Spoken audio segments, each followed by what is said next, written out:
I continue a bit more.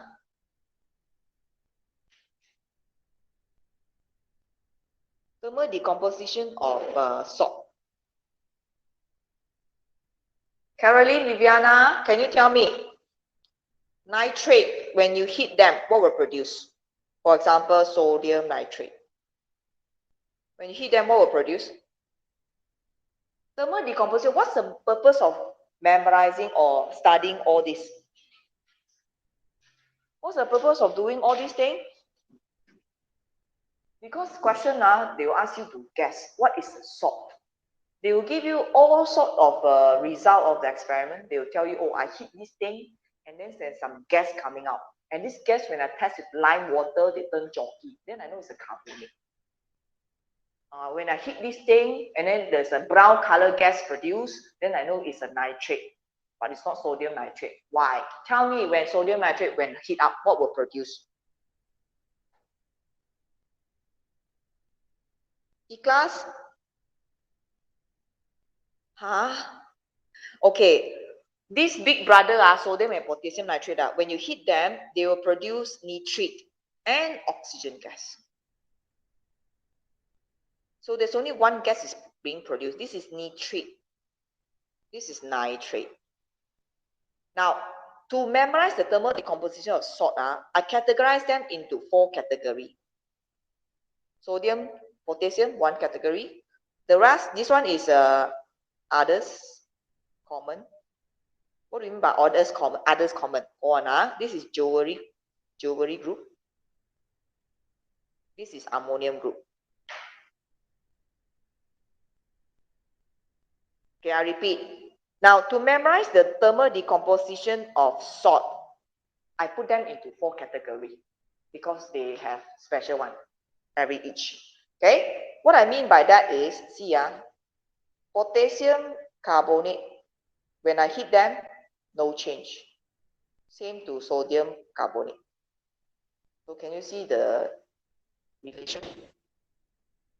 You know what I'm talking about? Okay, others are, for example, magnesium nitrate. I haven't balanced the equation one. They will produce magnesium oxide, nitrogen dioxide, and oxygen gas. See, there are 2 kinds of gas going to produce. And you need to know nitrogen dioxide gas is a brown color gas, and it's acidic. Okay, So what about carbonate? I like to use magnesium to represent common one, very common, magnesium, calcium, whatever which is not jewelry, ammonium, and sodium and potassium. That's the meaning of common. Understand? What about jewelry? Jewelry groups is mercury law, silver law, and aurum. Aurum is actually gold. Kan semua ini is used to make jewelries. So their nitrate when you heat them, they will decompose. Decompose means break down into their element alone. And same, they will produce nitrogen dioxide gas and oxygen. Same thing, goes to everything here. Okay, now, so same thing for, I haven't finished it. Carbonate, when you heat them, they will produce magnesium oxide and carbon dioxide. Carbon dioxide, how to test them? Lime water turn chalky. Okay, oxygen, how to test them? You use glowing wooden splinter. Tahu apa itu glowing tak? Kunci berbara. When you go the incense, the joystick, 拜神那个神像got fire one go lah. After you have to put out the fire, they only go bye one the put out the fire, that one is a glowing. When you put inside a test tube with oxygen, they all of a sudden relight into a flame one. Why? Oxygen support combustion.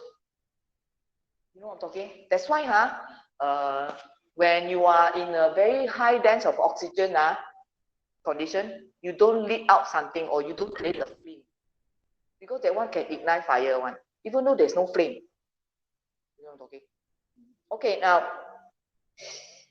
jewelry group, same thing also, like mercury carbonate, silver carbonate, aurum carbonate.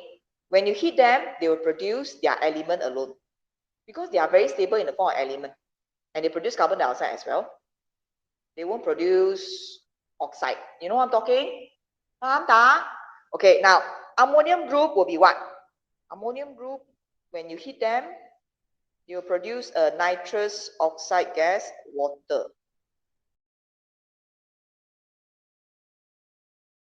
No need to memorize exactly so detailed. You just need to know like what I said just now. There are 4 groups: sodium, potassium. They are nitrates. When you burn them, they will break down into nitrates and oxygen gas. Okay, carbonate, they won't decompose. Nothing will happen. Okay, the others, the nitrate, when you burn them, they'll produce 2 kinds of gas. One is nitrogen dioxide gas, one is oxygen gas. How to see whether they are nitrogen dioxide? They are brown in color one, and they are acidic. How to know whether they are acidic? You test with moist litmus paper, blue, and you change to red. Okay, now next one. Let's continue with anion test, which in your textbook we call it qualitative ion analysis or qualitative analysis. Qualitative analysis. Qualitative analysis. Now, so salt is actually an ionic compound where it's made from the cations and the anions, right? So the purpose of learning all this chemical property of salt is for us to guess what are the ions that found in the salt. What is the salt that they give us? I give you an unknown salt, sodium chloride. You need to see what is, you have to guess what is that. So how to guess? First, I put in water. I see whether they dissolve or not. If they dissolve, oh, I know it must be thiol, the big brother, right? Sodium, potassium, ammonium. Or nitrate, sulfate, okay, this one. And then you further, oh, this one, when I try to burn them, nothing happened. Nothing happened. Cannot be nitrate, cannot be carbonate then. That's what I meant. Then another one, this is what we're going to say, we're going to learn qualitative analysis. Now we're going to learn about anion test first. Okay, now what are the anions that you need to know? Carbonate, nitrate, sulfate, and chloride, correct? Okay, how to know whether they are carbonate? Very easy. You just add acid. Other than thermal decomposition or use heat to test, you can use acid. When you add in carbonate, they will give you what? They will give you carbon dioxide. Faham tak? Let's say I don't want to destroy my sample. I want to make sure there are other carbonate in it. So I add acid lah. Dia akan menjadi carbon dioxide and water. Okay, how to test? Meaning in exam, you're going to say, oh, there's bubble or effervescence. Effervescence means other gas. Effervescent. Sorry, okay, you must know this word lah. This one means there's bubbles, gas produced. Faham? So effervescent. Okay, carbon dioxide you test with lime water, turn chalky. Okay, faham tak? Now, how to test the presence of nitrate then? Just now we already learned how to test the presence of nitrate by heating the sample. Thermal decomposition. When you heat the nitrate, tengoklah kalau ada nitrogen dioxide gas. Oh, I know must be a nitrate. Okay, correct or not? Okay, now, what about chemical tests? How to test the presence of nitrate? From 5 students, can I get some answers from you or any knowledge about this? Oh my God. Yeah, very good, Browning test. All of a sudden was very good, huh? Browning test. Now, what is Browning test? Maksudnya, okay, anyhow, Browning test, you need 2 cm cube of dilute sulfuric acid. Okay, now 2 cm of dilute sulfuric acid, a few drops, and hold on, 2 cm cube of ferrum 2 sulfate,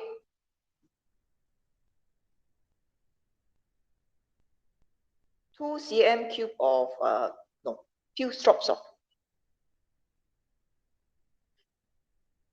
If let's say the question asks you to describe, whenever the question say describe and 3 marks question, you have to say pour 2 cm cube, add, okay, and then few drops of concentrated sulfuric acid.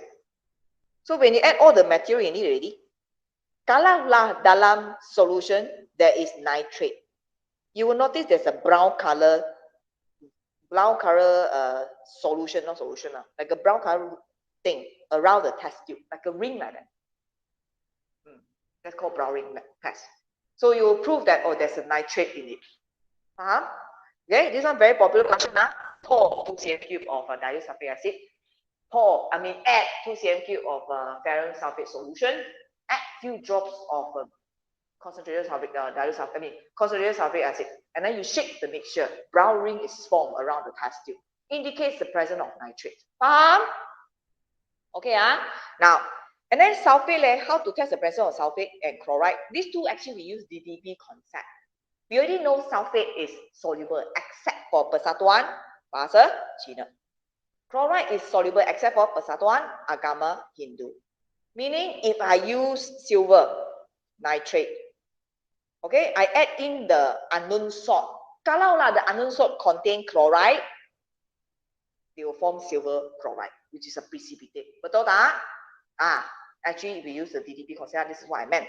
We normally use silver or barium for sulfate. Why not lead? Because lead, you see, it can be sulfate and chloride. They will be ambiguous.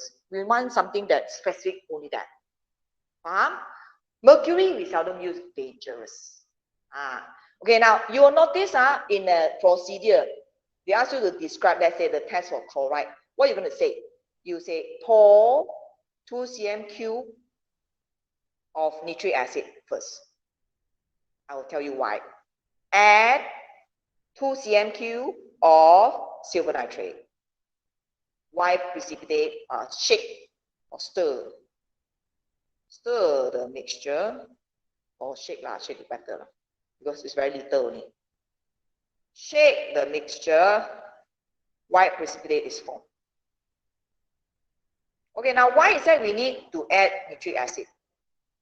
Because the unknown salt, we have to make sure it's completely dissolved. We have to make sure it's a solution. Okay? If you are using silver nitrate, then you have to use nitric acid. You cannot mix. Faham tak? Purpose of adding the nitric acid is to prepare your salt into solution. Mana tahu your unknown salt is insoluble salt, we don't know. So you have to prepare your unknown salt into a solution. Then you add in this. Same thing goes to sulfate. You pour 2 cm cube of nitric acid, add 2 cm cube of barium nitrate, white precipitate form, then I know this is sulfate. Faham tak? Oxidation of alcohol give you carboxylic acid. Okay, recall that there are 4 characteristics of alcohol. Chemical property. Oxidation of alcohol give you carboxylic acid, combustion of alcohol from 5 stuff. Esterification and dehydration.